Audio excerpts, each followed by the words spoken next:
Attendance tonight to our Grants Pass District 7 School Board meeting. We welcome you to our meeting tonight, and hopefully with this new setup you'll be able to hear everyone. We'll try to speak loud into the microphones. Our first item on our agenda is to call our meeting to order and for our Pledge of Allegiance, so if all would stand and join us in reciting the pledge.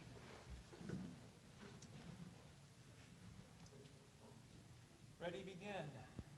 I pledge allegiance to the flag of the United States of America and to the republic for which it stands, one nation, under God, indivisible, with liberty and justice for all.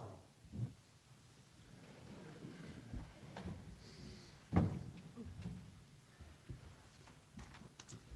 right, thank you. So for this evening, public comment. This is an opportunity for the public to address the school board on action items on our agenda. The intent is to provide information that is pertinent to the board's jurisdiction. Each speaker will be given up to 3 minutes to address the board as one body, not as individuals. This meeting will proceed in an effective and courteous manner. Citizens and board members will be allowed to state their positions in an atmosphere free from slander, threats, or other personal attacks. Signs or placards, outbursts of applause, campaigning for public office, or other disruptive behavior will not be tolerated. If you have a question regarding any board policy, you may contact the superintendent's office in an attempt to understand or resolve the matter. We do have a number of blue cards here, and there are also some more in the back. If you do wish to speak to one of our agenda items this evening, we would invite you to take one and fill it out, and we will give each person their turn as the agenda item comes up for discussion. That's item 2.1. Oh, so Superintendent Kolb, do we have any written communications? We did receive a couple of emails between yesterday and today of stakeholders who wish that this communication be sent to the board. So you have those in front of you. They're in the small pile there. It's a stapled together packet. Chair, can I ask a question? Yes. The public comment portion of the meeting, does that fall under section 7 action items? No, so it will be on the items that we have listed as we come up. So So- we'll hear a report first from whoever is reporting on an item, and then we will entertain discussion amongst the board. We'll hear a public comment, and then if a vote is required, we will vote at that time. Very good, thank you. For clarification, thank you, good question, Brian. Current policy allows for any items on the board agenda for people to speak to. All right, so item 3.0, our consent agenda.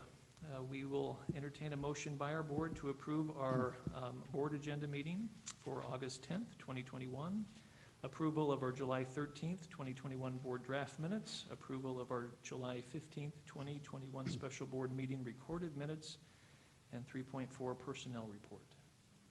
Chair Nelson, I'd like to modify the consent agenda to move the approval of the superintendent's contract to after the executive session and include an executive session piece for superintendent evaluation. Okay, so we have a motion from our board member. I move that. We do that. I'll second that. Do we have any further discussion by our board? Is that legal? I think my I am not response an attorney. I don't know. No. is that it's questionable.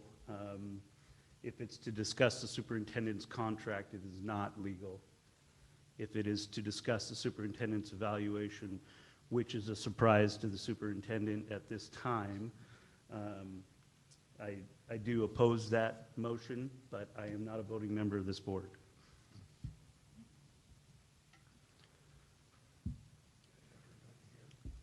So I can give additional reasons. I mean, we do have a complaint related to the superintendent in executive session, and in our board calendar, we had scheduled periodic reviews of the superintendent as superintendent evaluation also in executive session, and it's been a significant amount of time since we've done that. I believe on our board calendar, we do have upcoming agenda items for superintendent evaluation, which are not in executive session, as well as review of our board goals which are also not in an executive session, as well as district goals, which are not in executive session.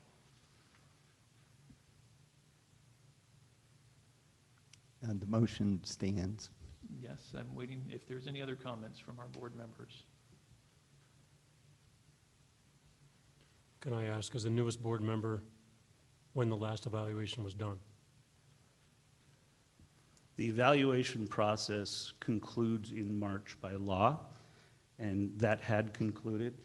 And then the process going throughout the year is to review data, review the district's strategic plan, for which we've had a couple of sessions since then as part of the process. And we have additional scheduled dates periodically on the board calendar throughout the year. It was not on the calendar for this meeting.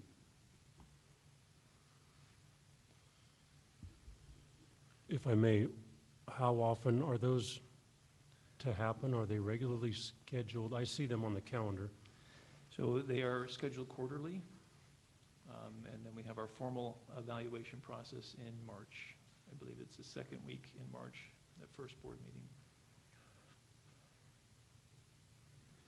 The process includes gathering stakeholder input. This year, I believe it will be conducted by a third-party independent group. To do that, I believe that begins around November, December timeline, in addition to goals and district plans and stuff that are revisited periodically prior to that, when that part of the process starts. Thank you. All right, any other comments from our board members? So we do have a motion before us. We will call for a vote from our board. Tanya, would you give a roll call vote for us, please? No? Roll. Yes. Yes. No? Yes. Yes. Okay, so we will modify our agenda. We will place our superintendent contract discussion after our executive session. So with that, then, do we have a motion to approve the rest of our consent agenda calendar? Item number 3 on our agenda tonight. Member DeLaGrange moves to approve the consent agenda as amended. Do we have a second? Second? Thank you. As a point of order, do we need a roll call vote since we're all back together, or can we just answer in the affirmative, all of us? Yes, that would be permissible. All right. All in favor, please say aye. Aye. Aye. Any opposed? Okay, thank you. All right, we'll go to agenda item number 4.0, our reports. 4.1, review of gender diverse procedures. We'll turn the time over to Director Bloomquist for a presentation. Good afternoon. So you have in your board packet just some updated information on kind of where we are as a district. And there's been some rumors that are out there probably and a lot of unclear things. And so this was an attempt to provide clarity, basically. So all of this information to you tonight is really to make sure that you know that we're in compliance with state and federal laws, particularly around when students are needing a name change for whatever reason, actually, and there's lots of reasons why students would have a name change. But also to be clear about how our staff are supported in that process. I think it's a bit unclear. Quite frankly, we make a plan for our students when there's an issue. Our staffs work together with the students to figure out what that plan is. Everybody's a little bit different, so we think that plan's super important. That student is very much a part of that plan. Some things are very sensitive, as you can imagine, and so timing of those things, whether it's public information or not, those are very sensitive issues. And so following through that plan is really important. But a lot of staff don't necessarily know what to do when a student comes to that trusted teacher with really important and sensitive information. I may not be the expert in that. And so that leaves that staff person kind of like, what do I do? Because our staff are amazing and they're always trying to help kids and will do just about anything for our kids. So this process on page 2 of the document then outlines if a student for example, needs to have a name change for whatever reason, that there's a protocol that staff would go through. If I don't feel comfortable, then I actually know who in my building is comfortable and who is trained actually to support a student who's needing to have a name change or something else. This really helps alleviate a lot of fears that a lot of staff have expressed. Todd, I don't know what to do. I'm not that expert. And we've said, yeah, you're right. Many of us are not experts, and we're learning how to be better at this and to be more learned, but there's a process and timeline. So our staff are then, during in-service week, going to be trained in this procedure so that when a student would come to them with, say, a name change for whatever reason, that there's that process and procedure that would go through that. Families, quite frankly, are involved all the way through. There's been misinformation out there that parents aren't involved in that discussion. Literally, to have a name change in our school information, our student information system called Power School, parents have to be involved. Like, that has to be. Now, federal law requires that if a student wants to be known by X name or a different gender, they're allowed to do that. And as staff, we're actually supposed to comply with that. But this protocol really helps guide people when a student is struggling to provide the supports that that student needs. It's super important. And if a staff person doesn't feel comfortable doing that, they actually would have a pathway to guide that student. And then they can just go through those channels together. Often families are needing supports in this, and this is another pathway for us to help families get the supports that they need when families are working through difficult and complex situations with their kids. I think those are really the big things. The other ones that are out there are just who are our partners as a district. And so we're part of the Southern Oregon Education Service District, and we've shared with you for the last couple of years, we've been part of the Southern Oregon Equity Grant. And so we have access now to some specialists in our area, along with the ESD, as well as our Southern Oregon University partners. And so those are our local partners who we're using to gather information, to do trainings with staff, those kinds of things, so that we're better able to help support our students. So that's really about it. I'll take any questions that you have, and I think there's a number of folks that want to talk about the item as well. Yeah, Brian. This procedure, is this something that's been in place for a long time, or is this a new procedure? Has it been revised? It's really just been written down. So I would say we've been pretty compliant. Actually, I'd say we're very compliant with the law. Our staff are very good about this and really working that plan. And so this is sort of that protocol. I really just talked to our staff, how do we do this? Going through the legal requirements and then also working with our legal counsel to vet this so that this is a proper procedure. And that's how we've just basically written down what we've been doing. Yeah. So I read through that. It looks pretty good. It looks like we covered all the things that need to be dealt with. There is a sentence under the district name change procedure. It's third paragraph. And I don't know, that's a long sentence. Staff shall take steps to maintain confidentiality of all personal and private discussions with students and shall not share the information with others except for counselors or other qualified staff members designated by the district. In the case where a student does not want family knowing about a gender diverse issue, staff may not divulge confidential information from the student to others, including family members.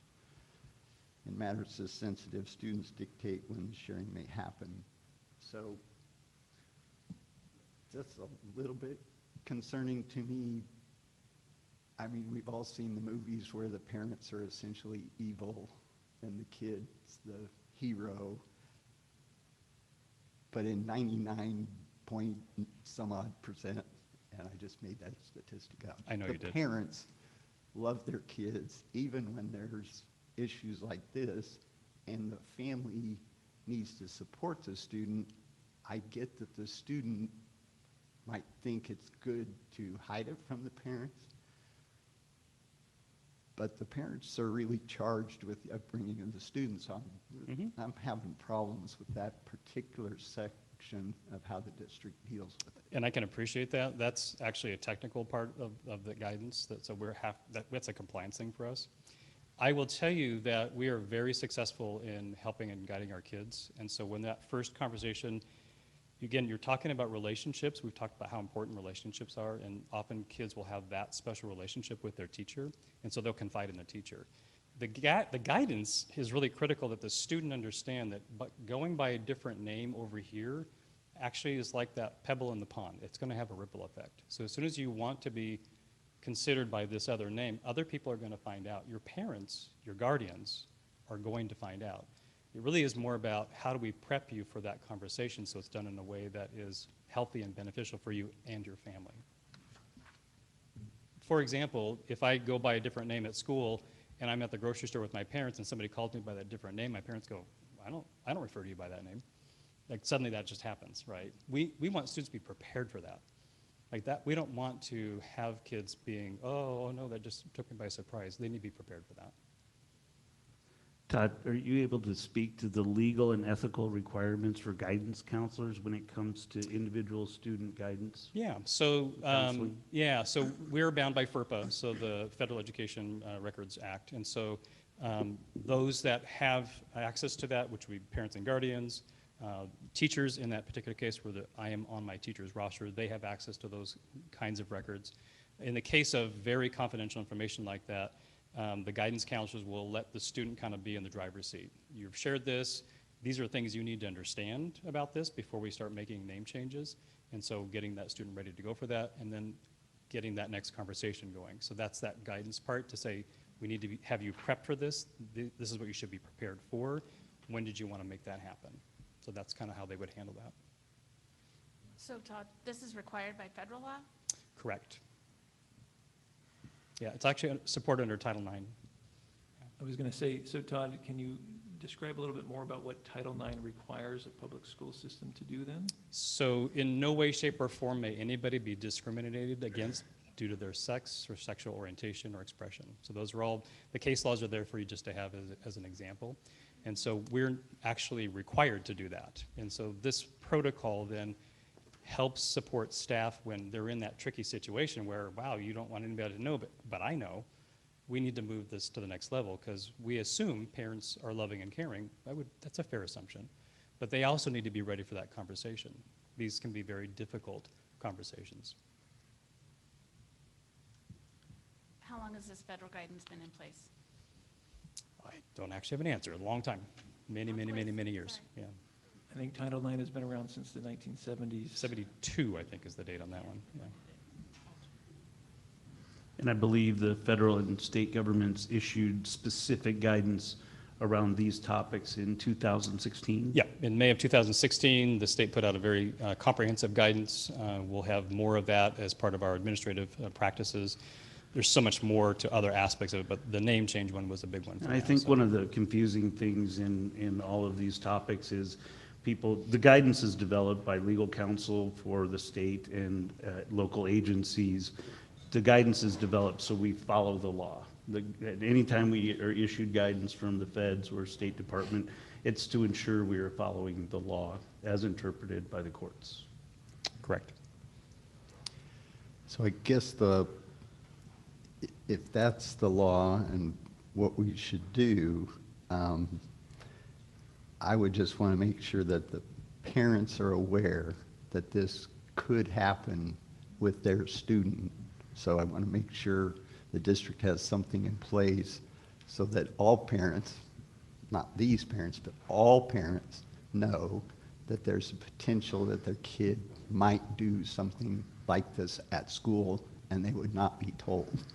Because as long as they are aware, then they can make their own choices. Right? Yeah, I think that's fair. Yeah, we're actually in a public venue right now, so very much so. But so how would the district do that in a formal way, I guess I'm saying? I just made a note of that. the- Member Richardson, we can include that in the student parent handbook, Yeah. which is issued every year, reissued every year. Okay, that sounds good. Yep. Todd, you had a question? If a concerned or persistent parent asked for information that was shared from a student to an administrator or a staff member, are they obligated to share that information? Yes. If the parent comes asking, Yes. but not unless that Correct. is the case? Correct. Okay, so it gives a parent a chance to ask the question, receive an answer, even if they're being left out. as the guardian, they have the right to know. Yes, and we have clearly communicated to our staff, we do not lie to parents. When they ask us questions about their child and what is happening at school, we do not lie to them.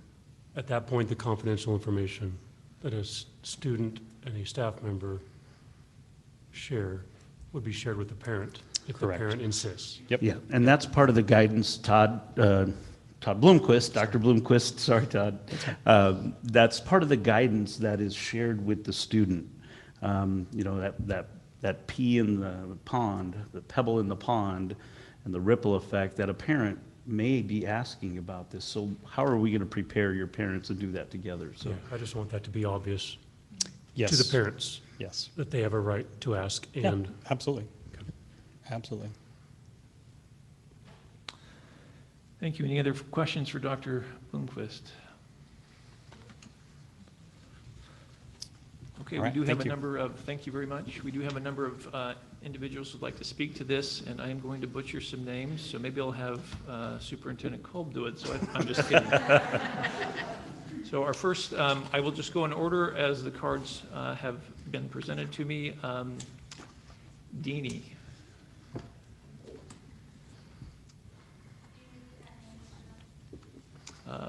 Why don't you step up to the mic and you can, we'll hand you the blue cards at the end. please let us know your name so I don't butcher it. Awesome. I'm Deanie. I'm speaking on behalf of a trans student who wanted to remain anonymous but still wants to share their story. And as a student in District 7, this impacts me too. So here's a story. A while back, my close friend, who is one of the few black kids at my school, told me, "You're a really strong person for being openly trans in Grants Pass. Not inspirational, not brave, but strong." And I think that alone speaks volume. It really stuck with me because they, even being a cisgender straight ally, deeply understood what it's like to be a minority here. I've witnessed them break down crying because people who were supposed to be their friends called them racial slurs. When I hosted a survey for students in the district, I think about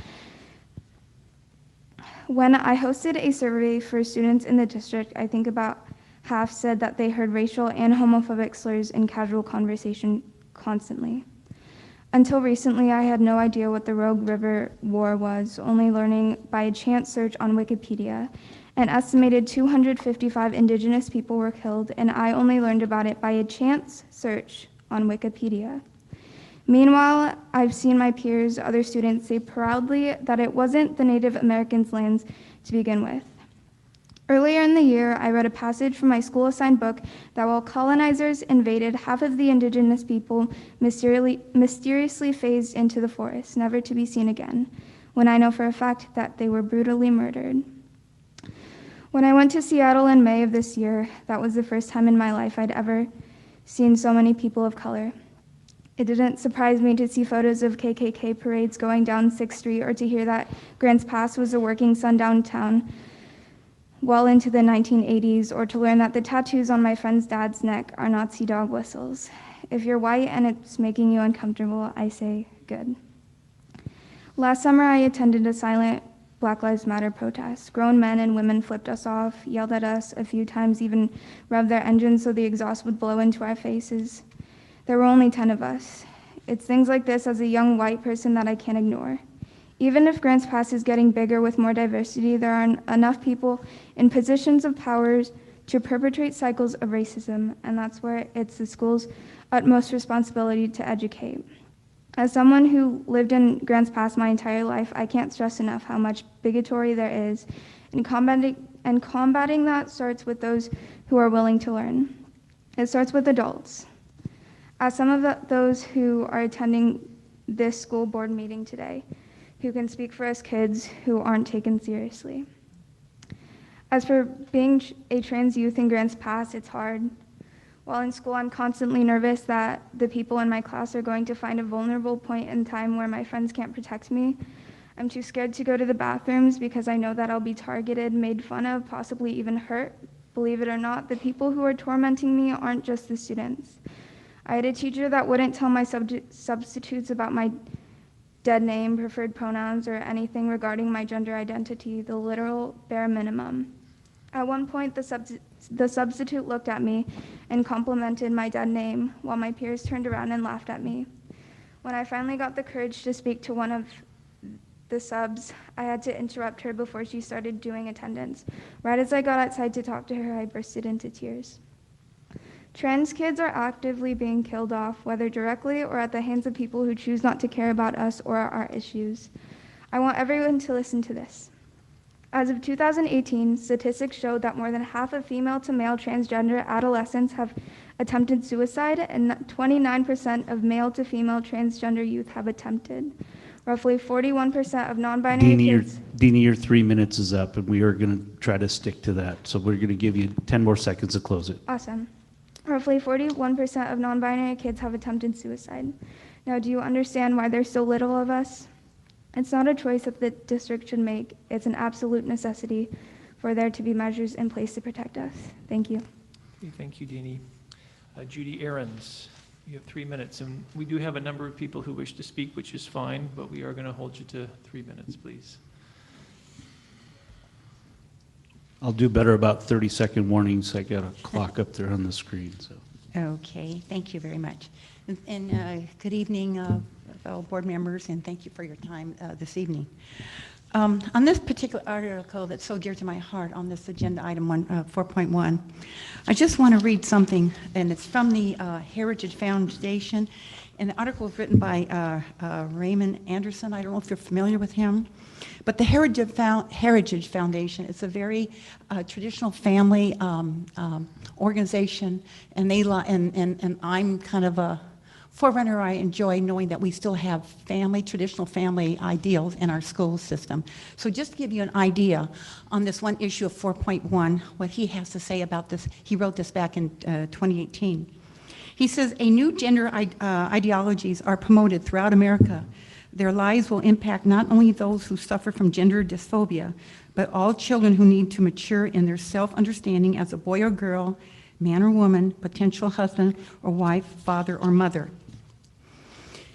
And just to highlight some of these things in his article, which you could go online and read, he says, never mind that the best studies of gender dysphoria show that between 80 and 95% of children who express discomfort gender identity will come to identify with their bodily sex if natural development is allowed to proceed. Never mind that quote-unquote transitioning treatment has not been shown to reduce the extraordinary high rate of suicide attempts among people who identify as transgender. 45% compared with 4.6% of the general population. Let me repeat that, 41% versus 4.6% of our general population. And never mind that people who have had transition surgery are 19 times more likely to die by suicide. Let me repeat that again. 19 times more likely to die of suicide if they've had this transition. Now, we should be tolerant, indeed loving, towards those who struggle with their gender identity, but also be aware of the harm done to the common good, particularly in children, when gender identity is normalized. And this Ryan Anderson, and I'll get this information out to you later, all of you board members, because I think it's important you have it. He's written a book called Transgender Ideology Hurts Kids.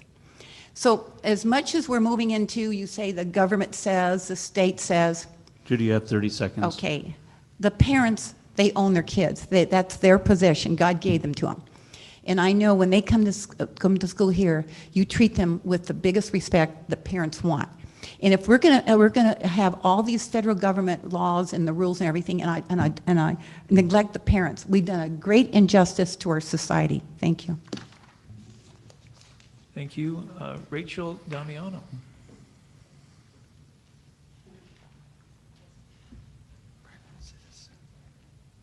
Hello again. The practices document titled District Practices for Gender Diverse, Transgender, and Non-Binary Students, recently released by the school district and being discussed here today, is a misrepresentation of current laws and in order to push the district leadership's agenda related to students questioning their gender. Additionally, the procedure document fails to protect parents and educators' rights by allowing students to, quote, dictate when sharing may happen. First, to address the misrepresentation of current laws, ODE has a release guidance regarding transgender students and procedures for students who are questioning their gender. This is merely guidance and is not mandated, nor is it law. In fact, the guidance document itself states on page 2, quote, "These guidelines are not legal advice, nor should they be relied on as legal advice," end quote. There are no current state or federal laws or court case rulings that restrict bathrooms specifically being redesignated as anatomically male or anatomically female, rather than labeled based on gender. If they are labeled based on gender and required use by anatomy, that can be seen as discrimination. But if they are labeled for anatomy and used for anatomy, that is consistent and not discriminatory. In fact, Oregon Revised Statute 163.467 addresses private indecency, and Portland City Code further restricts exposure by stating, quote, "It is unlawful for any person to expose his or her genitalia while in a public place or place visible from a public place if the public place is open or available to persons of the opposite sex," quote, end quote. So to claim that this procedure is aligned to current laws is inaccurate. The procedure does not honor parental involvement in the process for their student. It claims that they want to partner with parents, but later states that the child may, again, quote, "dictate when sharing may happen." It does not specify that this would only be if there were a safety concern in the home. This would apply to any situation where a student was walking through a gender identity journey and simply did not want to tell the parents yet. If this procedure is applied broadly, any child aged 5 to 18 is now given the power to mandate whether an adult staff member is truthful and honest in communication with parents or not, upfront, not just when asked. This is a violation of ethical educator guidelines as set forth by the Oregon Department of Education. So it would seem that the district is choosing to only follow the guidelines that they believe match their agenda while ignoring guidelines that protect families and educators.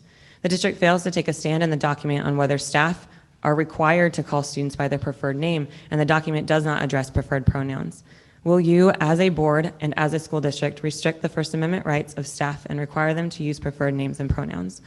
Will you require student peers to use preferred names and pronouns? You have 30 seconds. If a fellow student chooses not to use a peer's preferred name or preferred pronoun, is the plan to punish that student and further restrict his or her constitutionally protected rights as well?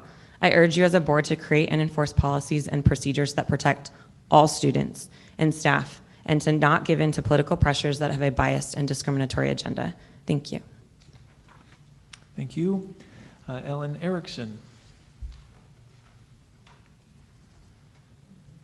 I come with no prepared remarks, but I come as, if I wanted to, I could identify as a black male, surrounded by, according to critical race theory, a bunch of racists. That bothers me, that somebody can change reality to that kind of degree and then make judgments.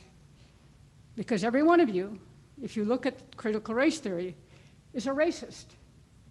I fought racism. I worked for the post office. I was an EEO counselor, equal opportunity.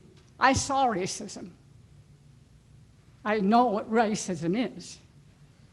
It is judging somebody not by the content of their character, but by the color of their skin, which we can all change, right? We can change the content of our character. That's the purpose of education, is to grow character. And to let people, children, look at people using reason, common sense, knowledge, not the dictates of somebody who wants to teach an ideology that defines people by something they have no control over whatsoever. So I just want people to be aware of what this pernicious teaching is, the doorway it's opening. And it's very dangerous, and to me, it scares me. My granddaughter attends North Middle School. She's pretty oblivious. She's not probably going to graduate and go on to college. But she knows better than to sit and say, white people are all racist. She knows that. She has common sense. A lot more than some of our politicians. Thank you. Katie Meadart.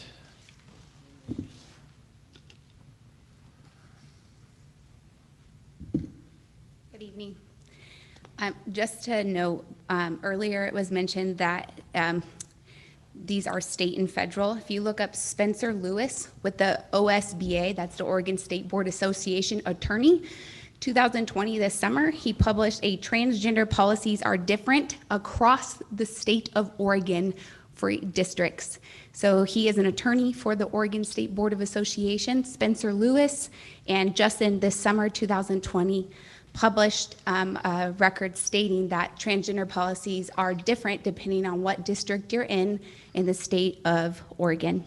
So definition for you, ethical educator, 3A, this is from chapter 584, says the ethical educator, which includes Mr. Kolb as a superintendent, in fulfilling obligations to the profession will, A, maintain the dignity of the profession by respecting and obeying the law, exemplifying personal integrity and honesty.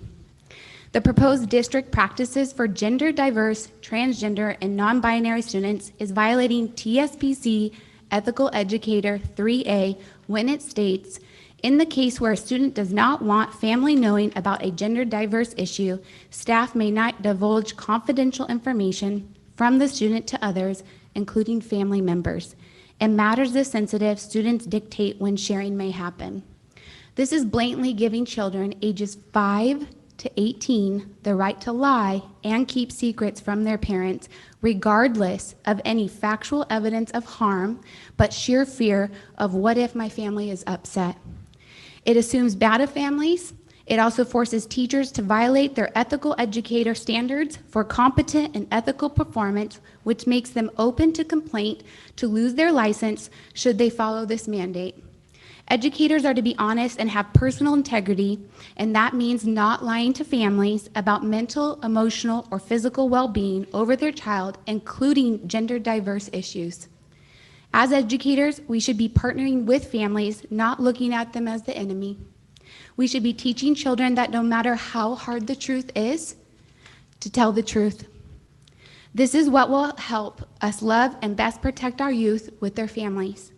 These procedures define what the district is doing for restrooms and locker rooms. Katie, you have 30 seconds. Thank you.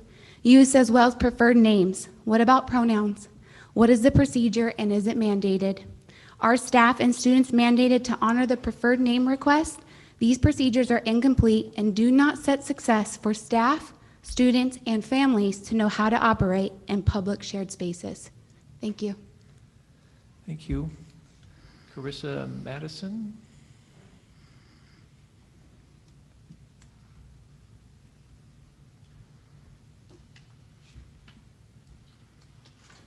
Hi, I'm Carissa. I have a student that attends school here in District 7. I wish to address the agenda item 4.1, gender diverse procedures. Our responsibility as parents is to be fully informed, involved, and engaged in our kids' lives and their education. It is also our responsibility to guide the character building of our children through our family values, virtues, and morals. The school district's responsibility is to provide a quality education, extracting each student's abilities and achievements, making them future ready. It is not the school district's responsibility to promote a certain political ideology over another, enforce a particular life-altering decisions on its students. With agenda item 4.1, the district is implementing a procedure last minute. In addition, by making it a procedure, not a board policy, District 7 is purposefully circumventing any opportunity for this policy to go before parents and for them to provide feedback. With this particular district procedure, it states, quote, in the case where a student does not want family knowing about a gender diverse issue, staff may not divulge confidential information from the student to others, including family members. In matters this sensitive, students dictate when sharing may happen, end quote. And this is in direct contradiction to the discussion you just had.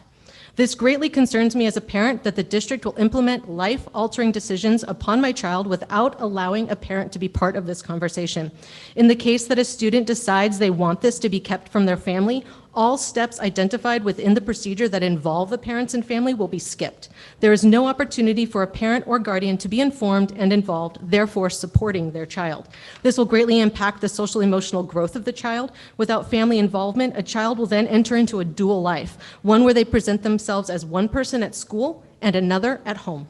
If a student is struggling with this particular issue, it has been well documented that it can impact many areas of their life. If a family is not aware of these struggles, how can they accurately address any concerns or assist their child? If a parent is not involved and an active participant, how can they ensure their mental health is being attended to outside of the school hours? Students in the K-12 ages are still mentally and physically developing. Decisions at this age will have a huge impact upon their future as adults.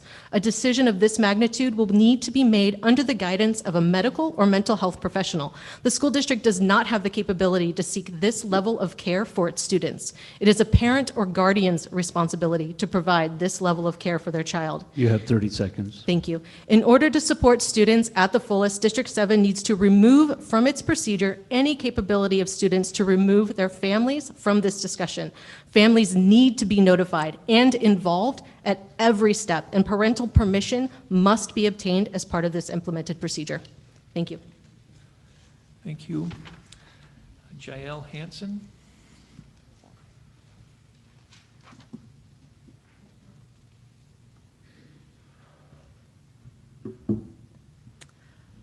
Hello, thanks for letting me speak. My name is Jael Hansen. I live in Grants Pass, and I'm a parent of students in District 7, and I am also an educator. I'd like to make it clear that my viewpoints on these issues are personal viewpoints and are not to be interpreted as the district's official viewpoint. I am pleased that the district is taking time to clarify its procedures regarding students who identify as gender diverse, transgender, or non-binary. The law is clear. Educational civil rights are not up for debate. But in some cases, those rights still exist in theory and not in practice for students who identify as gender diverse, transgender, and non-binary. Gender diverse students need your strong leadership and proactive policies.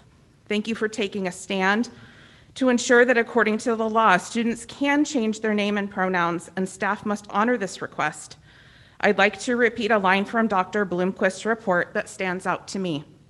First and foremost, as public school staff, we are to do no harm, regardless of our personal beliefs or feelings about a name change or gender expression.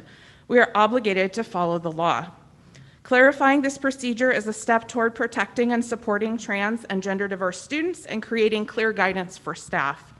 Thank you for training teachers to follow state and federal laws, protecting the educational rights of gender diverse, transgender, and non-binary students. These laws exist for a reason. I've been following a lot of local social media posts regarding trans students and their rights. Unfortunately, some community members are unaware of the number of trans students who have been impacted by recent events. I've heard individuals claim that perhaps there is only one trans student in all of District 7. If you believe that, you are wrong. There are numerous students who identify as gender diverse, transgender, and non-binary. But what if there were only one? What if that only one was your child? Would you feel the same, or would you want your child to receive the support and compassion they deserve? As a parent, I would fight tooth and nail for my child's right to be treated with equity under the law. And I hope that as a district and as a community, we can stand united in care, compassion, and respect for our gender diverse students. Thank you. All right, thank you. We will go on to 4.2, Social Studies Standards. Director Evans.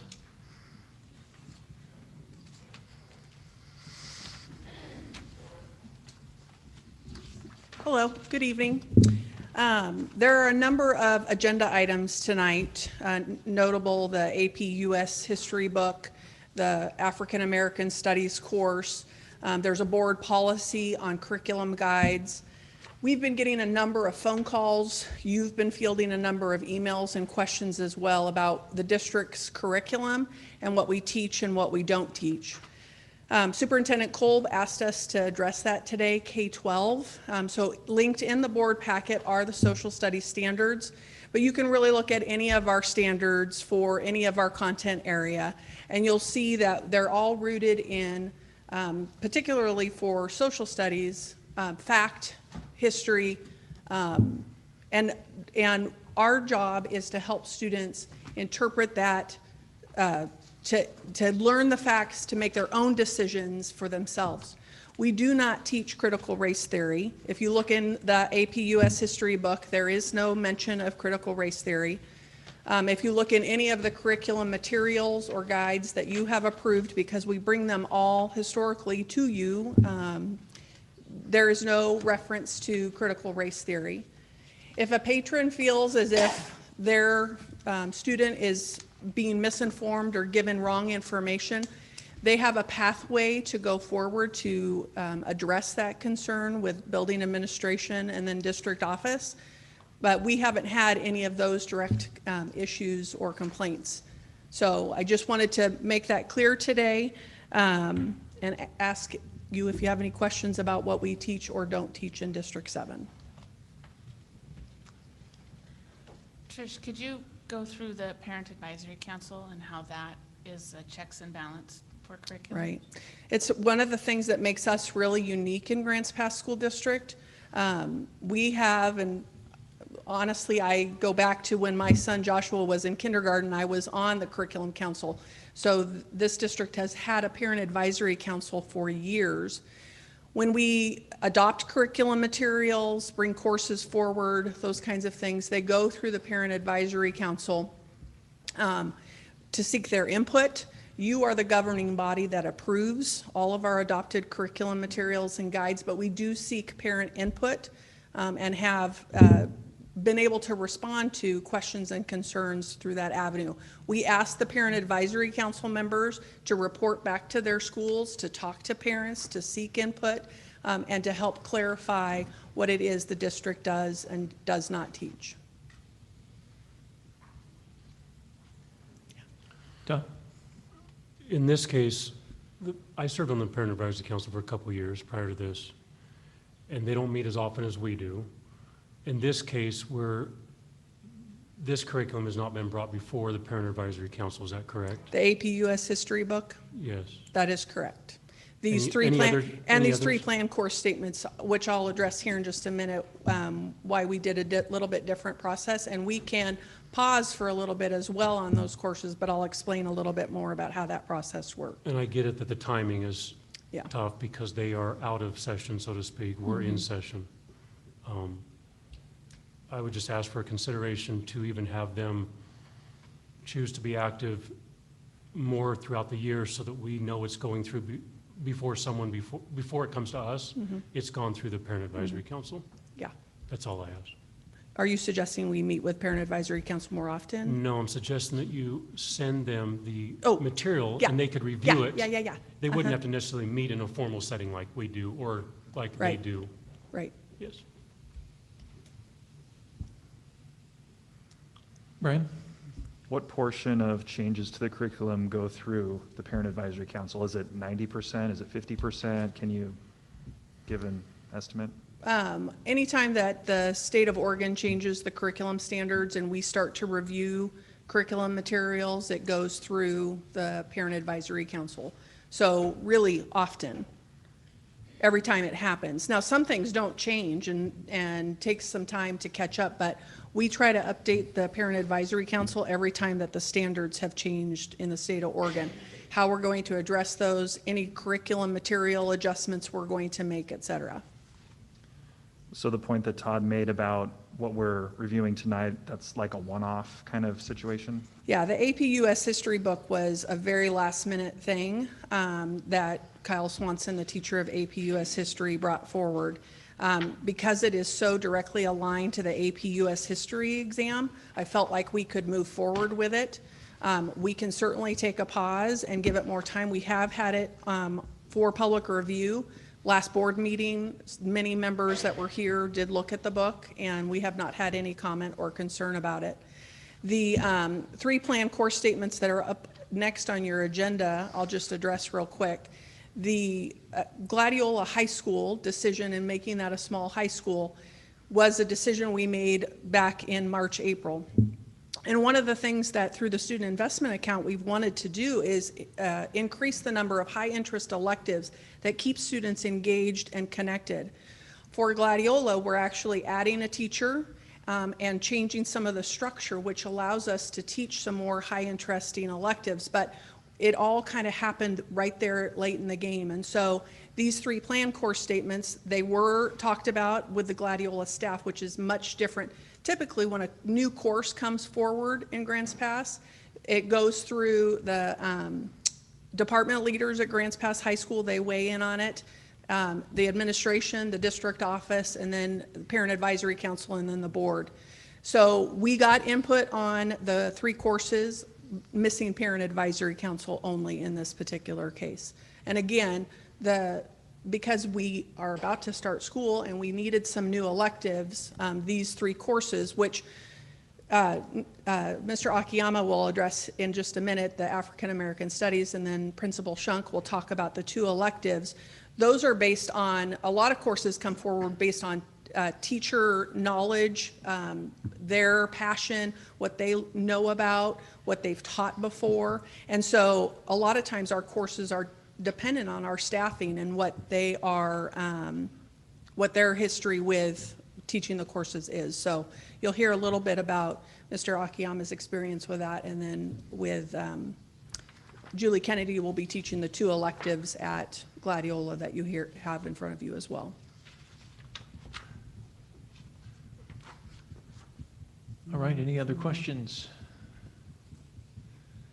Director Evans, thank you. We do have one community member who'd like to speak to this issue. Matt Orza? Orza, thank you. You have 3 minutes. I didn't know until I walked in here. This isn't really a placard. It's just basically a visual of what I've been talking about as American heroes. And I want to put a face to the name.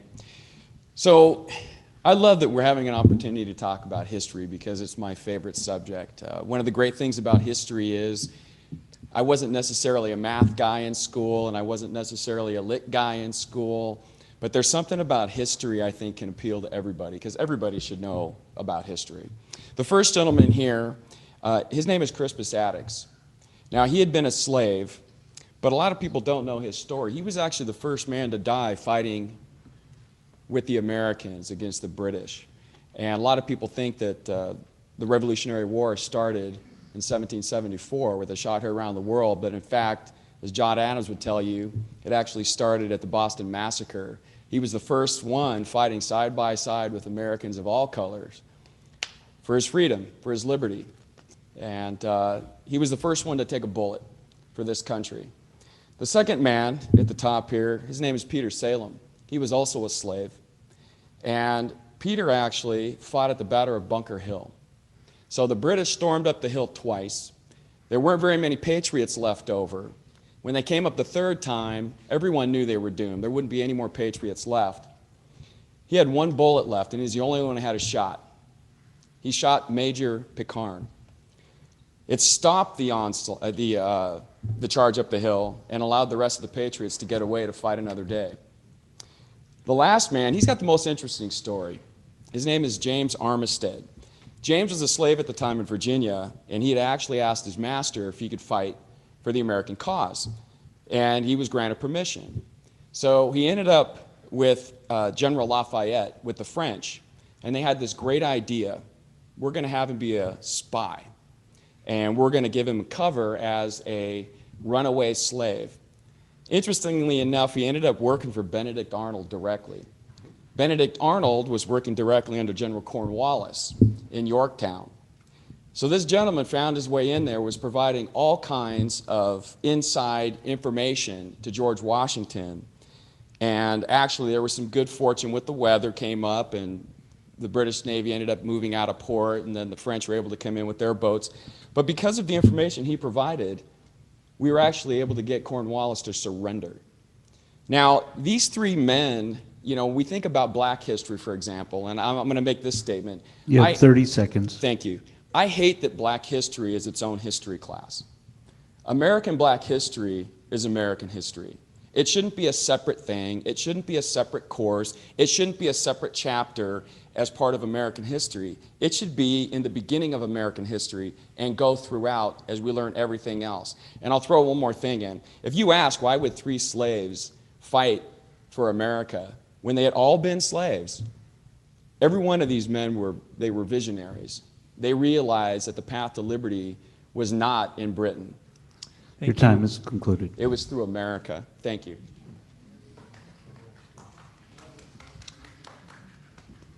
All right, our next agenda item is 4.3, Gladiola High School Plan Course Statements. Principal Mike Shunk.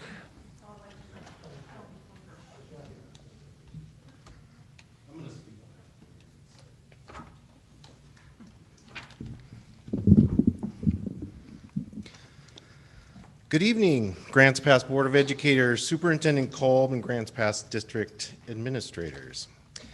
My name is Kellen Akiyama, and I'm a teacher at Gladiola High School. And I'm really happy to be here, as you can tell by the fact I'm wearing a tie and it's August 10th. But I'm here to propose a new social studies course at Gladiola.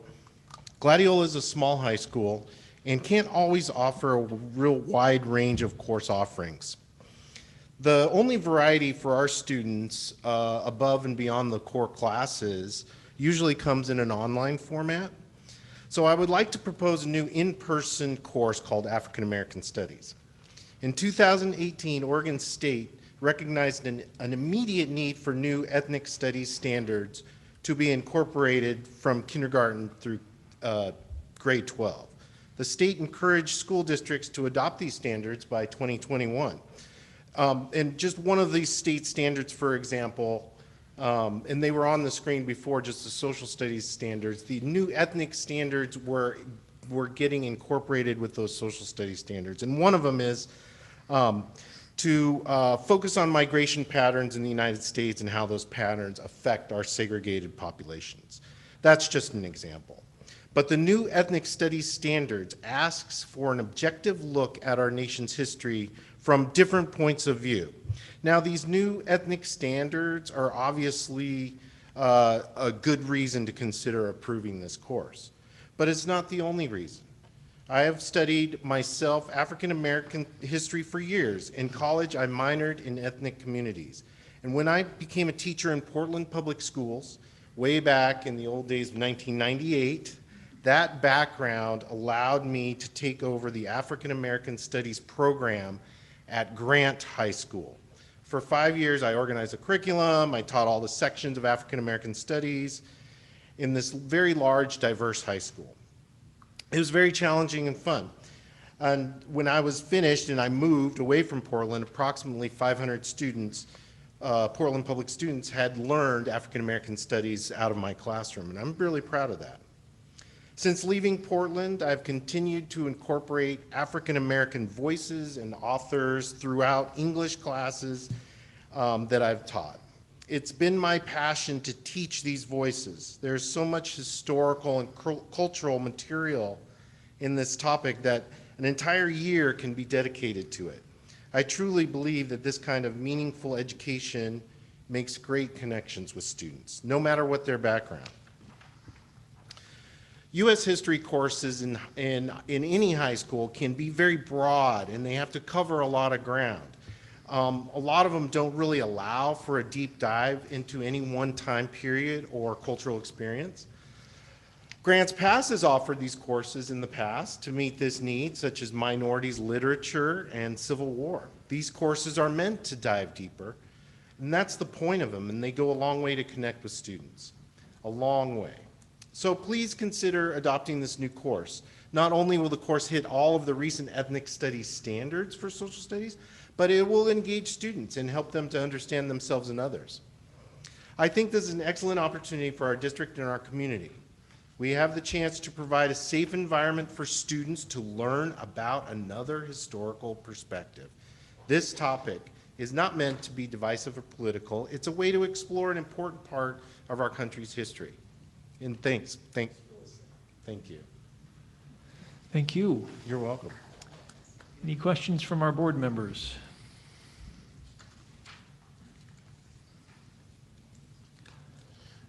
I guess you left us all speechless. Thank you, Principal Shunk. All right, 4.4. Oh, yes. Two more plan course statements if the board would entertain them. I'm Dr. Michael Shunk. I'm the new principal at Gladiola High School. It is truly an honor to be there in that wonderful, beautiful community. Thank you, Mr. Akiyama. That was really well put. As Director Evans stated earlier, one of the goals of our being a new school is to create and support some high interest and high engaging electives for our students. It's a big alt-ed strategy to be able to have relevant, engaging education. It helps increase attendance, helps decrease negative behaviors, helps increase a sense of school community and commitment to their learning environment. And also, when done properly, it can help pave a path for future interests and goals and maybe connect them with careers in the future. And as Director Evans also stated, a lot of these courses are based on the passions and previous experience of our teachers. We were fortunate to be able to have the additional funding to add an elective teacher. And Julie Kennedy has an amazing, rich history in this district, both as a teacher, doing drama programs and digital media programs, but also on the private sector with doing lots of digital advertising and digital media, lots of things that can engage student interest that a lot of our students are engaged with in their own time, with their own passions and interests. So the two plan course statements included in the board packet.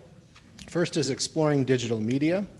This is going to introduce students to the process of video productions, videography, using industry-leading software to organize, create, and distribute digital media.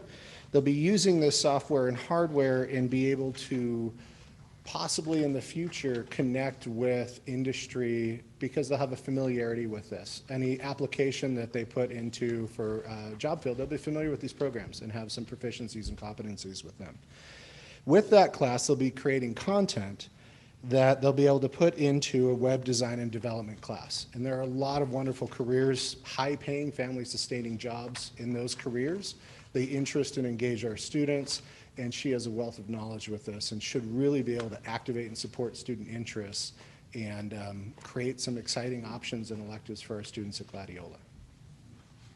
So, thank you. Do you have any questions? Questions?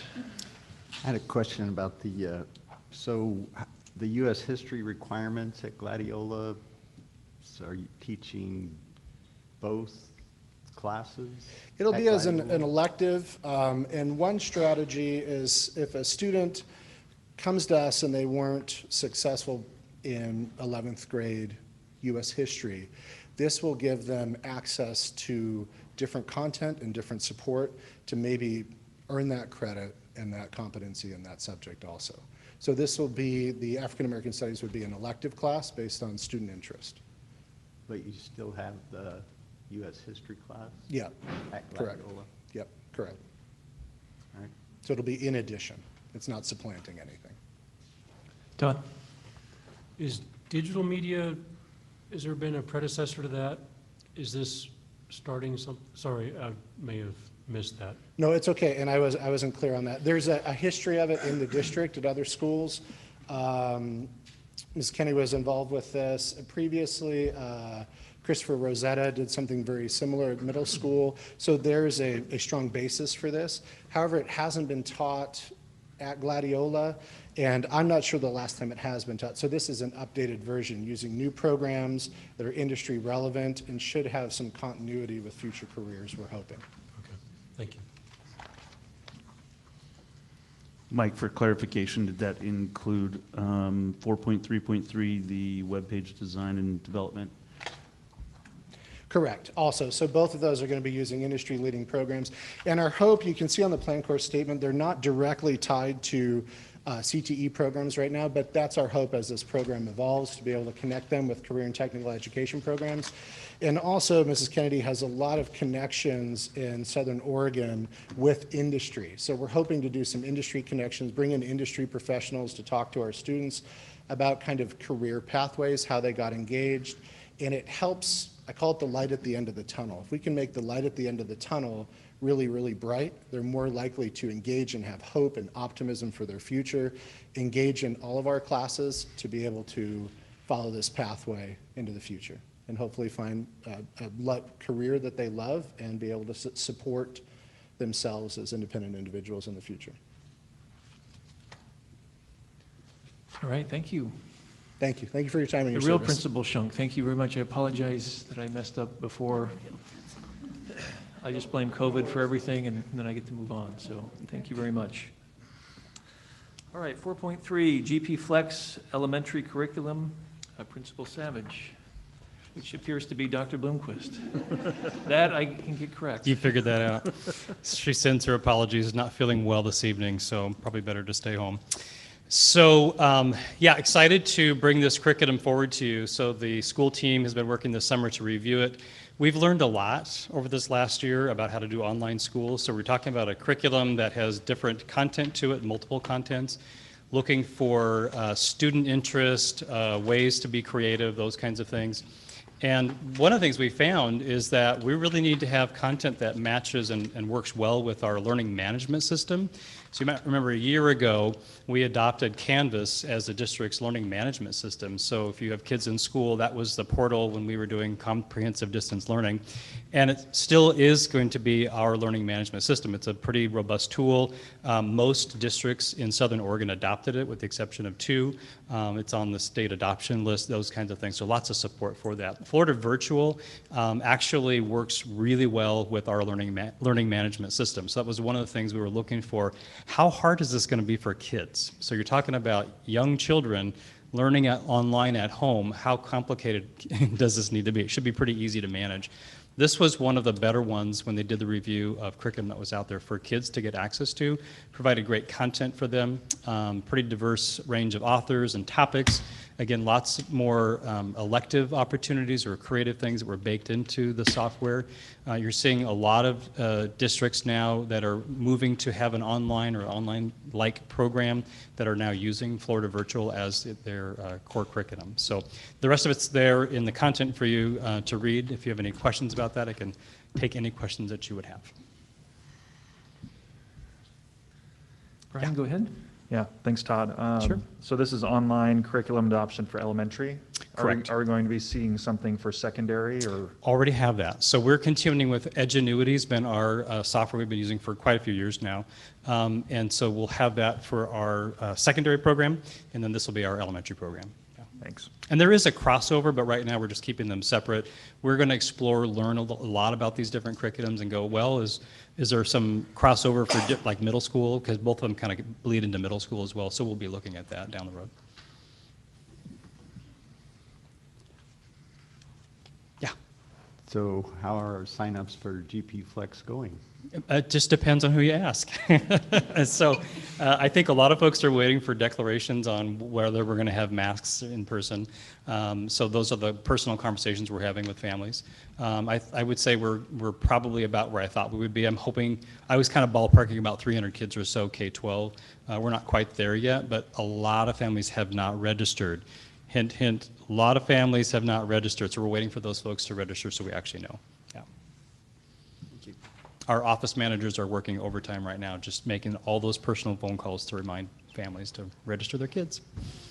Dialing for students. Yes. Okay. All right, thank you. Principal Savage, Dr. Bloomquist, thank you very much. All right, 5.0, Superintendent Report. Superintendent Kolb, we'll turn the time over to you. Sure. This agenda item is about reopening schools. So as many of you are probably already aware, the governor has given the Oregon Health Authority the ability to implement new rules, which essentially we're required to follow under law. And at this time, the mandate is that we require all staff and students to wear masks during the educational school day. They were explicit in that right now masks are not required for extracurricular after-school activities. It's educational related activities when students are present. So we will be following the law in that respect, and that's the current, but what we learned last year is things could change next week. We had a statewide superintendent's meeting today, and will not be surprised if we see things take another turn prior to actually opening schools. So it's always a wait and see, plan for the worst. We were able to do that because we've experienced it, so we would be able to transition if needed. But again, I believe Dr. Nelson may be speaking under board reports and special concerns related to the current conditions of our county and the things that we are experiencing locally. But if there are any questions from the board regarding reopening schools at this point, nothing has changed since you've received my communication last week, I believe that was sent. Just a little clarification on how spread out the students have to be, because our issue last year had to do with spacing. Yes. So do we have room now with the current guidelines? Yes, we do have room with the current guidance. We are to maintain 3 feet of social distancing to the extent possible. We're asking teachers, if you're going to do collaborative activities, can you facilitate those where kids are 3 feet apart, and how big that circle might need to be, or your desks need to be spaced. And we've asked staff if they are having difficulty using their designated space to do that, to work with us to problem solve that. Thank you.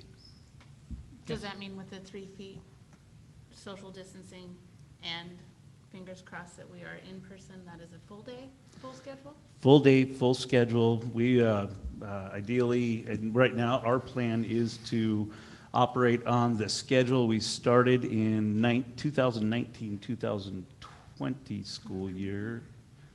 We started, so not last year, the year before. The way we started prior to COVID, that is the current planned schedule for our different buildings.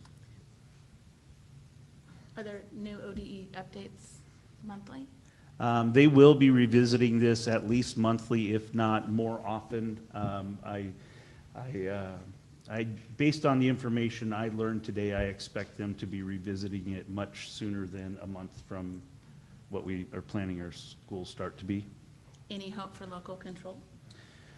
Local control right now, we have local control in just about everything except for the masking and social 3 feet to the extent possible. And they left that caveat language in there, knowing how do you herd middle schoolers to stay 3 feet all day long, knowing we know kids, but do our best as adults to get them to comply.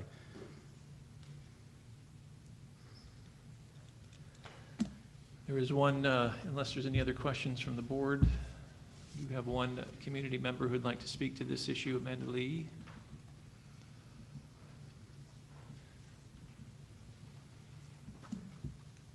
Hello, thank you for taking my comments. We're in a time where we're getting lots of different information about whether we should be masking or whether we shouldn't, or whether we should be getting this thing or whether we shouldn't. And the state has come on really strong to lay out what it believes is the correct way forward. I just want to say that I do feel compassion for you guys in the position that you're in, because I know that it's not an easy spot to be in.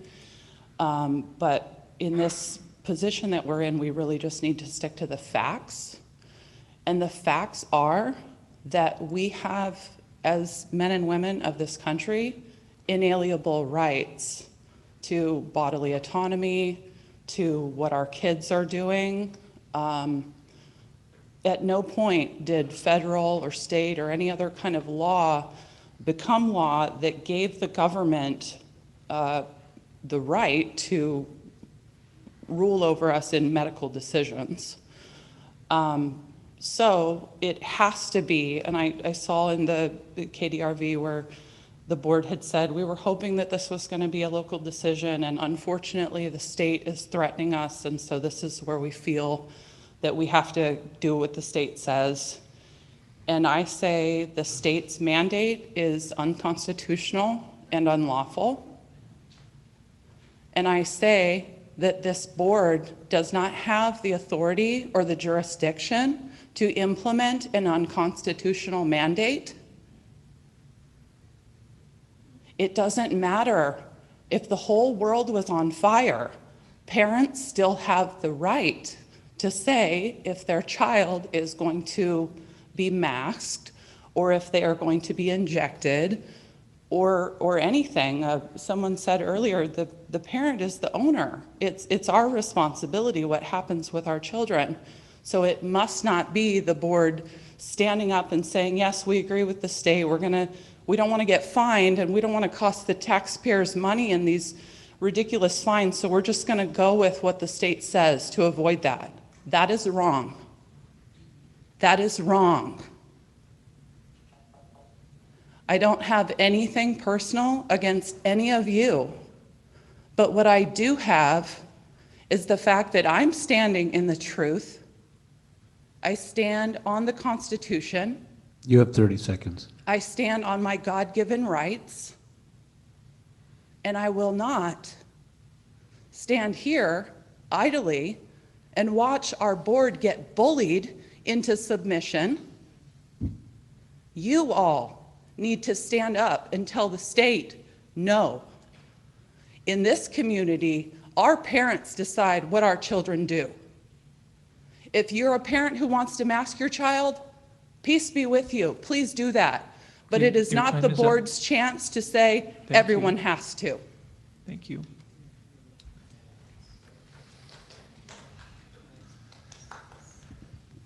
All right, we will head on to item 6.0, board reports and special concerns. I have a few items here that I'd like to present to the board and also to the community. First, for the information of the board and the community, I am the immediate past president or past chief of staff at Three Rivers Medical Center. I recently stepped down off the Asante board. I am involved in meetings on a daily basis with regards to what COVID and COVID infections look like in Josephine County, and I'd like to give the board an update on what we were seeing as of this morning at 9 o'clock. Our COVID cases in early July and even mid-July were less than 0. I felt very comfortable at that time recommending to the board that we allow the children to go back full-time without masks. I was disappointed, as I think all of us were, to see the governor's change in the masking requirements and the requirements on school districts. However, in the last 48 hours, our hospital now has over 40 COVID patients.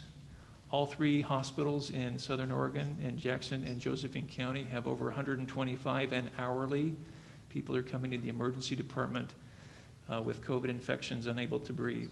It is anticipated that in the next 48 hours, we will need to call upon the National Guard to send assistance to help, as we have no staff and no rooms in any of our hospitals in Southern Oregon to take care of the number of COVID patients who are presenting themselves.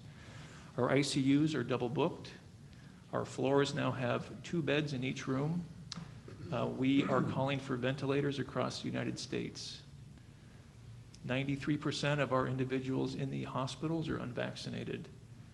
As opposed to what we were seeing previously, the individuals are now 30, 40, and 50 years of age. This morning, 3 of our patients passed away from COVID. It is anticipated that in the next week, we will continue to lose many more patients. We are at a crisis situation with regards to our community, and I felt it very important to share this with the board as we move forward. The Delta variant is alive, aggressive, and moving quickly. I had the opportunity to sit in a medical executive committee meeting with a number of the pediatricians. I think my biggest concern is that previously they were seeing 1 or 2 patients a week who were testing positive for COVID. Over the last 10 days, they're having 7 to 10 pediatric patients coming and testing positive. Thankfully, these children are not requiring hospitalization, but they are potentially carrying and spreading the virus to other people. I have significant concerns over our county. We have one of the lowest vaccination rates in all of Oregon. I also know that many of our teachers are unvaccinated. This could potentially be devastating for both students and teachers if we continue in this course. I would strongly recommend, as I am watching people die in our hospital, that the community understand that this is a crisis situation that we are in. It would not be unexpected for us to look like New York City did about 1.5 years ago if we continue in this course. I wish I had better news. It has been devastating for me to sit in these meetings, to walk the halls of our hospital, to walk through the intensive care unit and watching young patients with no pre-existing conditions pass away from this disease. This Delta variant is not what we have seen in the past. It is real and it is aggressive. I strongly encourage all people in our county to become vaccinated with either Pfizer or Moderna. I am not kidding. This is now a real situation. Over the last year, it was not that big of a deal. It is today. I am watching many individuals get sick and pass away from COVID. So I would implore our community to get vaccinated, to begin social distancing without a mandate, and to start wearing masks again. This is a critical time for us over the next week. It will be fascinating to see where we go as a healthcare system and as a community. I don't think people understand how quickly this has come up within the last week, and we anticipate not peaking until mid-September or early October. The hospital today formally shut down all non-essential operations. So we are not operating anymore on patients with cancer. We don't have the room, the staff, or the capabilities to do so. Everything has been put on hold to take care of COVID patients who are hourly entering the hospital. So I know that many people feel that this has been a joke for the last year and a half, and maybe in some regards it has been, but I can tell you that it is not at this point in time. And I strongly warn and caution and encourage everyone to take this seriously now. In our community today, this is alive and well. So I don't know how more strongly I can state what I just said. If there's members of the press here, I'm happy to talk to you. We need to get the word out that this is real and alive. And again, I strongly encourage everyone to get the vaccine. This is no longer a joke. People are dying. They are young and healthy individuals. So, Brian. If I could just ask you a question about that. Have you heard any information about when people younger than 12 will have an opportunity to get vaccinated? So that has been a topic of conversation amongst ourselves and the pediatricians. As of right now, we do not have any information on that. I think they're still waiting. It is anticipated hopefully before the end of the year. Currently, all individuals ages 12 and up may get the vaccine. My children have been vaccinated. Strongly encourage everyone to take your children and get vaccinated. This is not a joke anymore. This is the real deal. So thank you for the question. Any other questions? All right. I have a question. Yes. Maybe this Kirk can answer this. Our health office, health facility, which is downstairs of here, correct? Correct. What does it currently do? So we have... For vaccinations. For vaccinations. We do not provide vaccinations here on site, all vaccinations. We did allow and have Siskiyou Community Health Center conduct a vaccine clinic at Grants Pass High School last year. We don't currently conduct any vaccinations that are district sponsored or initiated. You know, we have screening protocols that have had in place since the beginning of last year.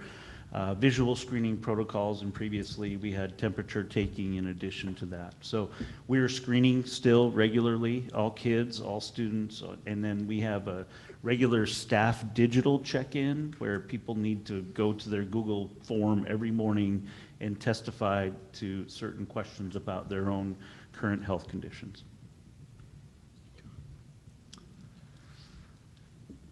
All right, so I'm sorry to spoil our fun meeting with all my fun information. I felt like that was important to share. So 6.1, the Diane F. Seoff Memorial Scholarship Program trainings, we have those on the calendar. The board has accepted the challenge to undergo 6 training sessions to help each of us learn to be better board members. And as part of that, we will receive a $5,000 scholarship, which we'll be able to distribute amongst our students in the future. You will see those dates on our school board District 7 board calendar. And our second item is our 6.2, our board calendar. And you will note on there that we have highlighted a number of evaluations and superintendent goals, as well as district goal reviews, as well as the DESMP workshops, which are the Diane F. Seoff Scholarship Fund. So, are there any questions from our board members on those 2 items? Cliff? Well, I have to admit, my eyes went bad on me again, but what I wanted to do was actually special board reports and concerns. If I could just say a sentence or so. Please. Okay. What I heard tonight from the teachers who were here and what they shared with me, I have sorely missed. We chased our teachers away a couple years ago because we said we didn't have any time in our board meetings to listen to the teachers' reports.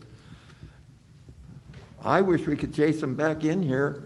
I love to hear what they have to report, and that's how I stay in tune with our education that's going on here. I can't do it if all we get is paperwork. I want to see what the people who are teaching our children are teaching in their own words and gestures, and I like to see the excitement in those teachers because I think we've got a tremendous faculty. We always have had, and we've never really thanked them enough, is what I think. Personal feeling. I appreciate you letting me interject that because I don't know when else I could interject that, but. Did I hear a motion? What's the motion? I don't know, you An tell me. attaboy? How about an attaboy for the staff? Anyway, I just want you to know how much we appreciate it, and don't ever let us get so busy that we can't listen to the teachers' reports to us. I want to find out what's going on, and I can't get around to every school all the time. I'll try. In fact, I was thinking back, we had a chance to go to a couple of roundtables with students here in Grants Pass High School, and we had plenty of notice. One was on the minority students, and they sat in a circle, and the rest of us sat around the outside of the circle. And then there was a similar meeting which I had to miss, and it just really tore me apart because it was for transgressors. And I want to find out more about transgressors and what it's all about. I don't know much. I'm still learning.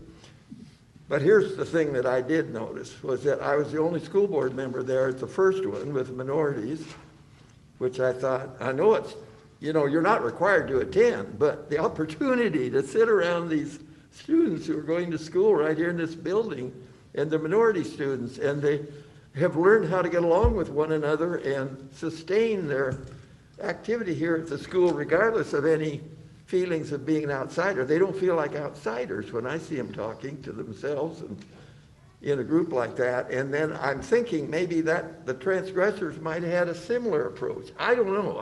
I'm not a proponent for anything especially, but I do think we need to hear from our students and teachers both. And we've sort of had a little barrier there. I don't remember a lot of student body reports in the last few months either.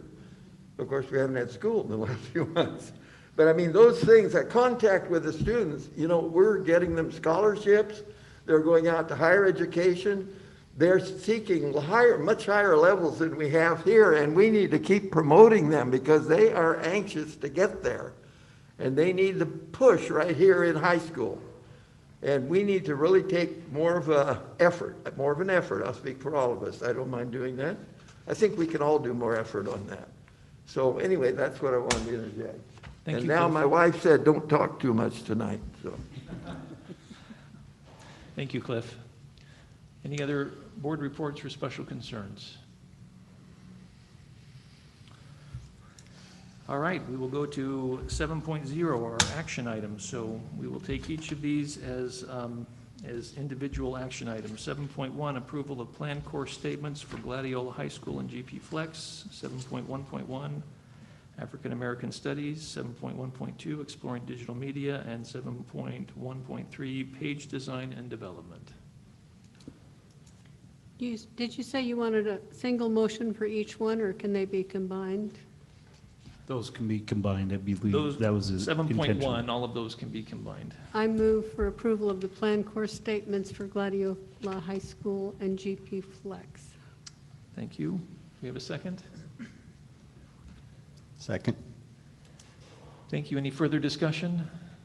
I'll just mention I had black lit back when it was okay to say black instead of African American, and I enjoyed the course very much. I also, well, I'll talk about U.S. history later, but you know, that was a number of years ago, a number of decades ago, and I am pleased to see it being reintroduced in a more expanded version. Cassie?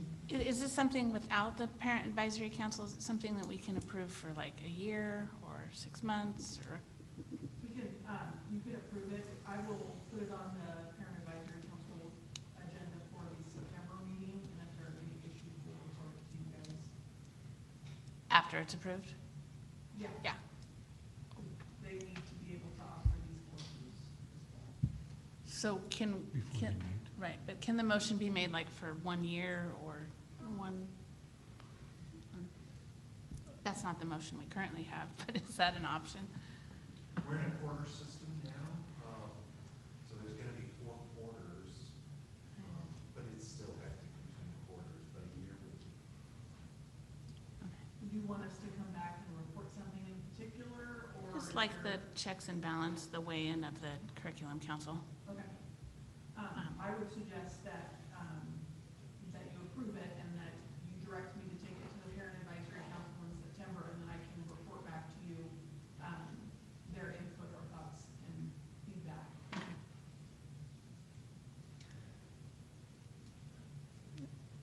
Cass, are you comfortable with that? Yeah. Okay, any further comments then on the motion? On the African American studies, there were many topics in there that, how do I want to put it? I would like all of our students to have awareness of. I worked for a company that for a while had a home office in Tulsa. So I went through the Tulsa airport, got to see their display, you know, probably 10, 15 years ago about the Tulsa race riot. Quite shocking, eye-opening, horrible. So those types of things need to be in our standard U.S. history. A little bit like the speaker suggested, that they're American history and we need to own them. So how that happens, I don't know. That's just a suggestion.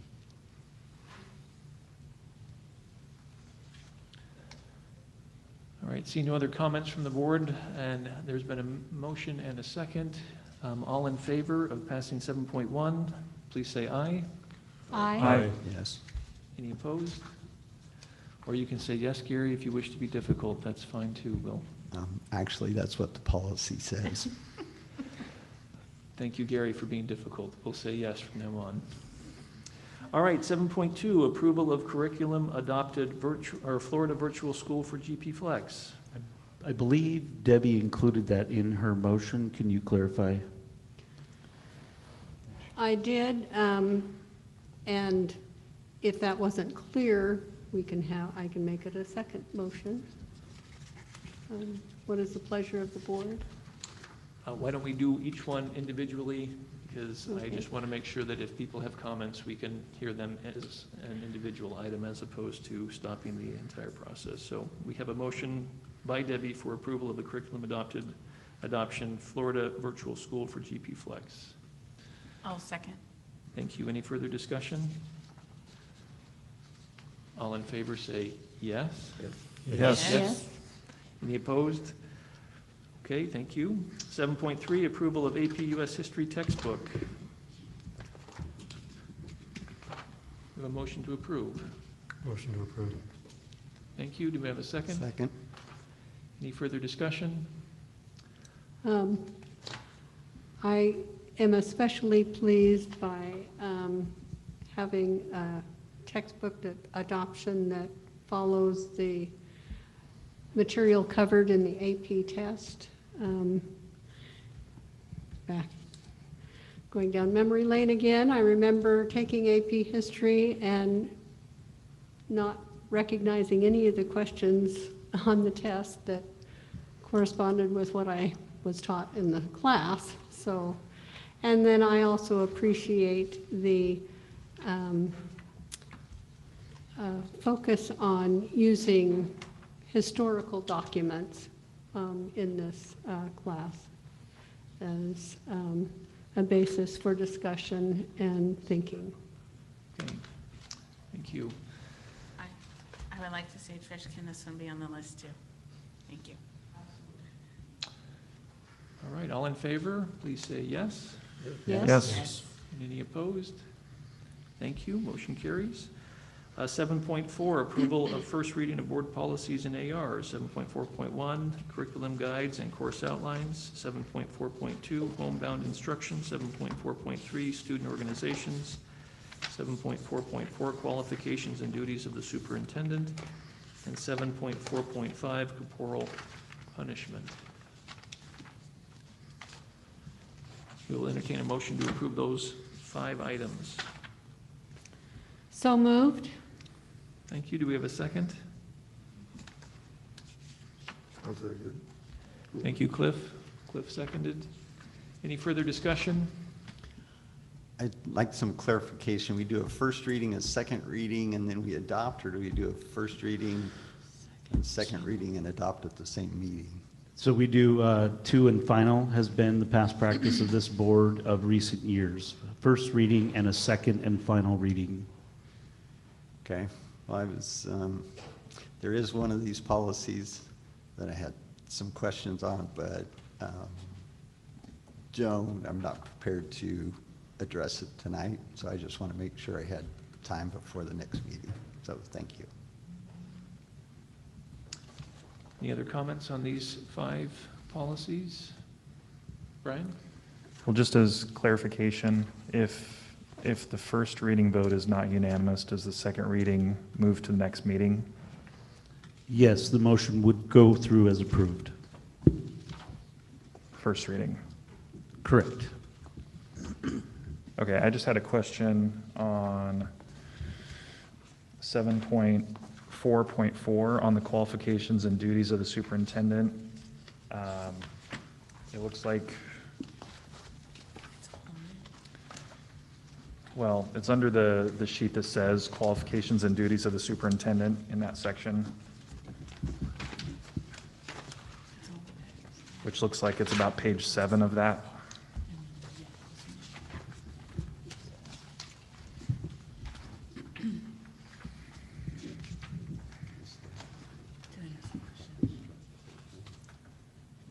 Can you clarify, is this the stricken prior policy? So this policy, the old policy was completely stricken, and I don't see a page 7.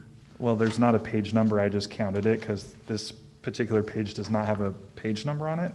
So it's in the new section, it is not the stricken section. Is it the first section under? Yes, with it is the with first. new heading. It is the first page of the non-stricken. Okay. Thank you for helping me with that. So at the top, it says the board requires the superintendent to be a strong educational leader who has the following professional experience and training. And then it has a list of items. And then under that, it says, in lieu of experience and training requirements above, the board may consider as a candidate for this position an individual who meets alternative licensure requirements. The board may take steps to assist an individual to qualify for such a license. So, up above it says we require this list, but then right after that it says, but if they don't have that, we'll do something else. So, one question is, what would those alternative licensure requirements be? And second, is requires up at the top the proper word to be using if there is a readily accessible alternative? I would probably defer to legal counsel, but it provides in lieu of this requirement, the board may choose an alternative set of requirements. And in order to accomplish that alternative set of requirements, I would advise the board to seek legal counsel in that process. Okay, so that alternative process is not laid out and it would be taken on as needed. Correct. That's the way I read the policy. Okay, thank you. Is this from OSBA? Is this from the? Yes, this is OSBA's latest revision of this policy. If I could comment on the previous comment, a previous superintendent, for instance, did not have elementary or secondary school level teaching experience, but he had all of the other qualities, and so we made an exception for him on that. And then he later taught actually superintendent administrative level classes. He was well qualified to teach, but he hadn't had that experience of elementary or secondary school teaching. So there was an exception made. So I apparently didn't scroll down far enough. I thought we were actually essentially striking the whole policy, and given the degree with which the contract has become 9 pages, we essentially outline in the contract what the superintendent's duties are, and I have an aversion to having things in 2 places because one of them is going to be wrong, which is part of the reason I think we're striking the current policy. So I'm wondering if there's even a need for this particular policy at all, given the work we do with the superintendent's contract. I believe this is a required policy under statute. We can clarify that and make sure the board is aware of that the next time. Okay, thank you.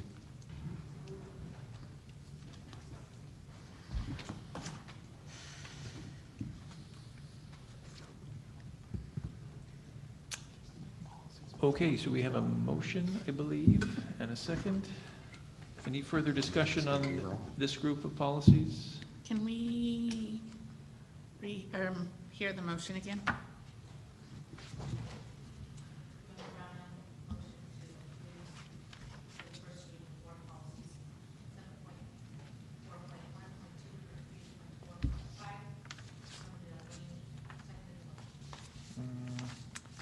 I don't know that I did.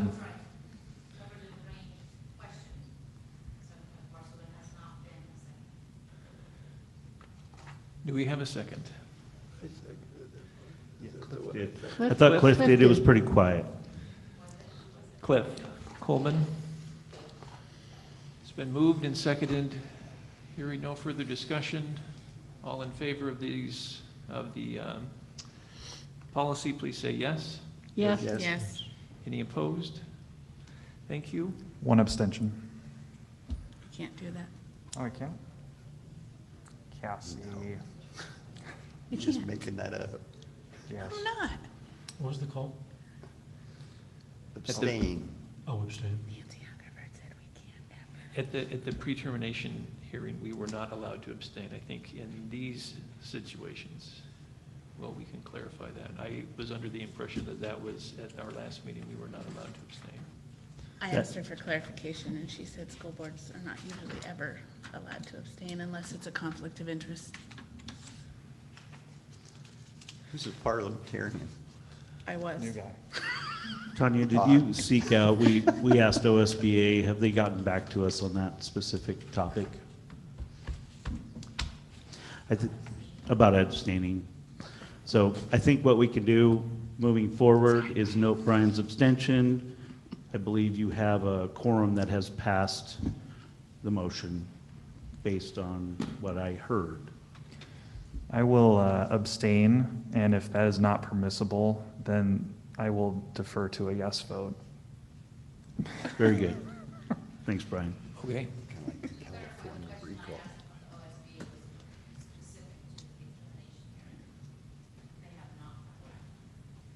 Okay, thank you.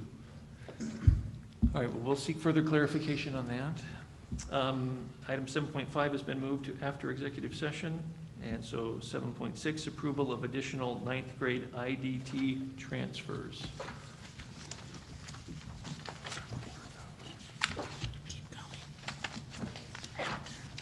Director Cantola is here to explain this agenda Yay. item.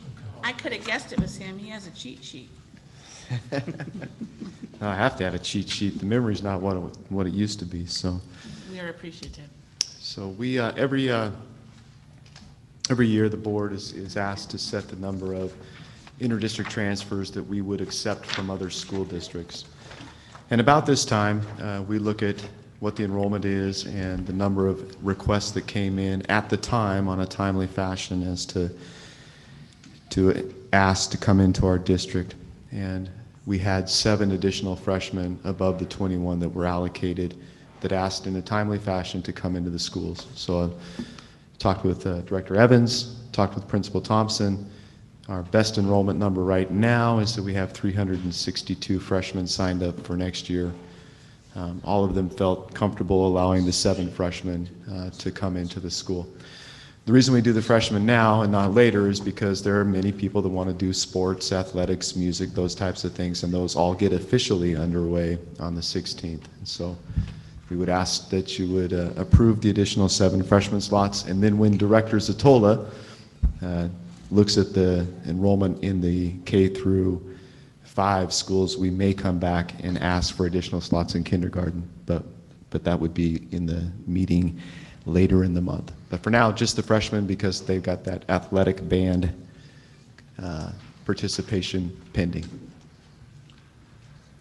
Thank you. Any questions for Danny? Hearing none, we will entertain a motion to approve. So moved. Cliff has made the motion. I'll Tanya? second.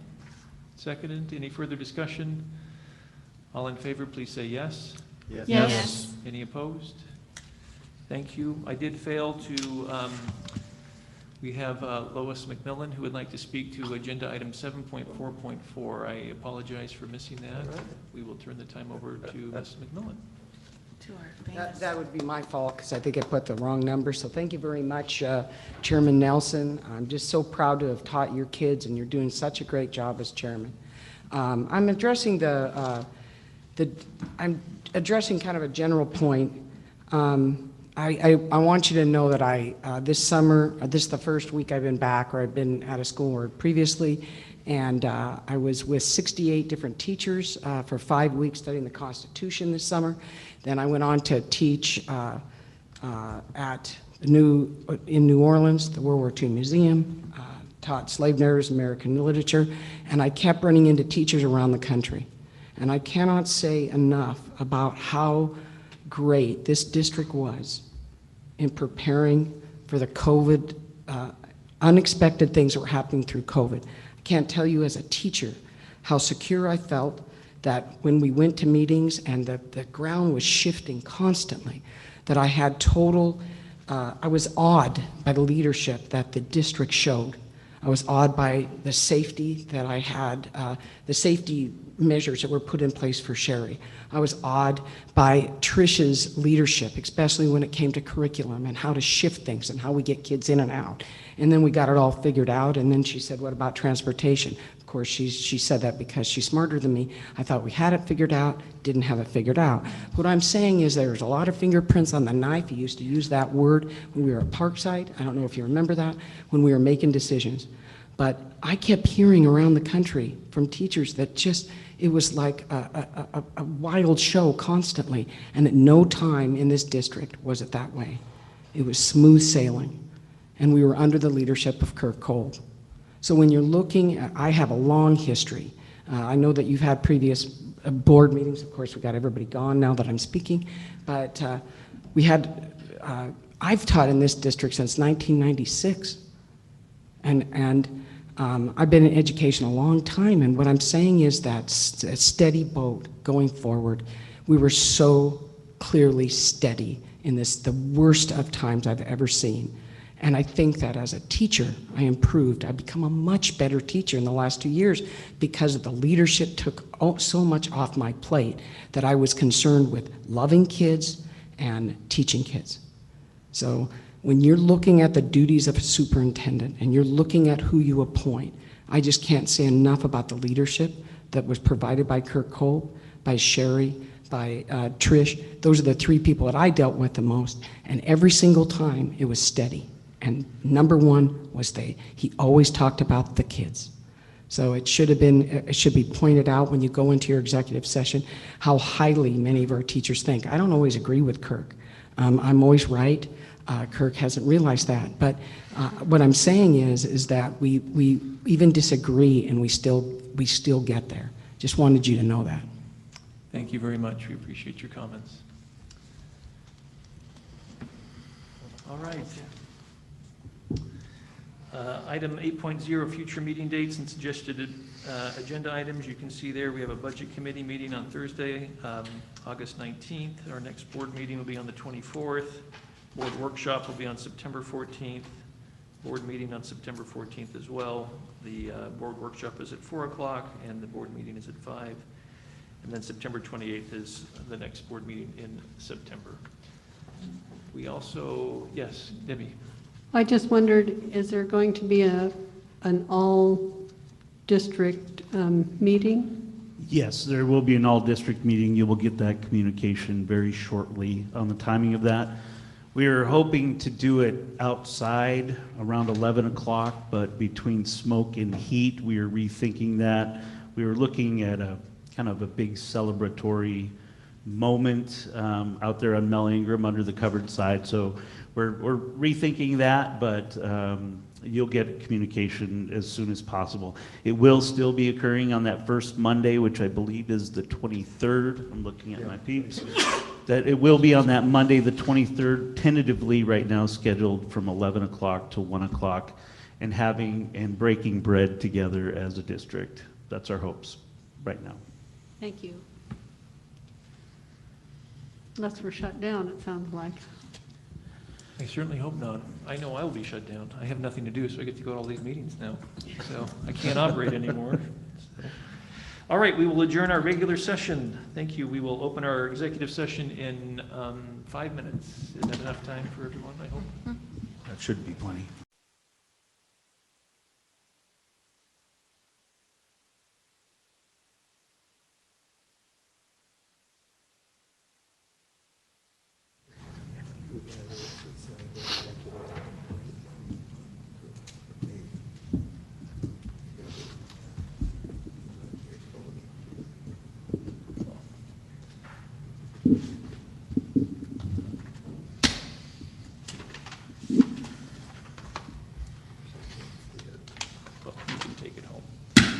Are we on? Are we live?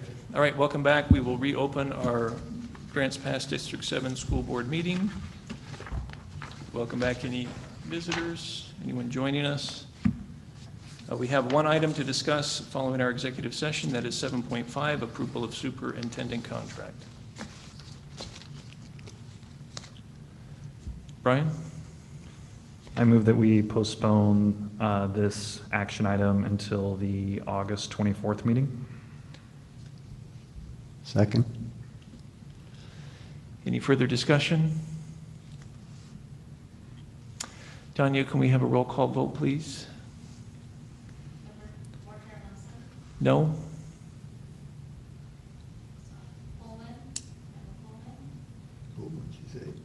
No. Yes.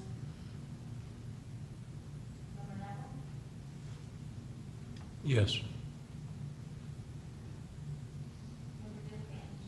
No? Yes.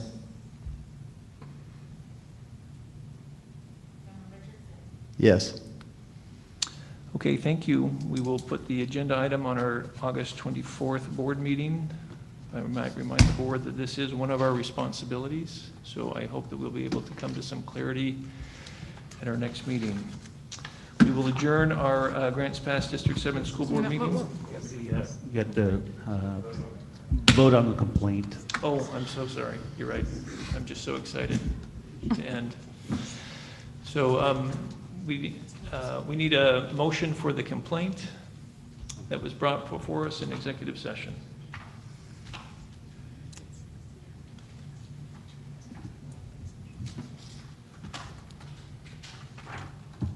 I move that we direct administration, our lawyer, to communicate to the complainant that while the sound system was inadequate, the information was heard and the decision stands.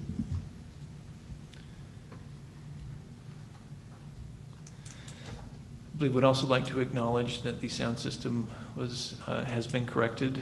The school district is Yes, working on and that, yeah, that, what he said.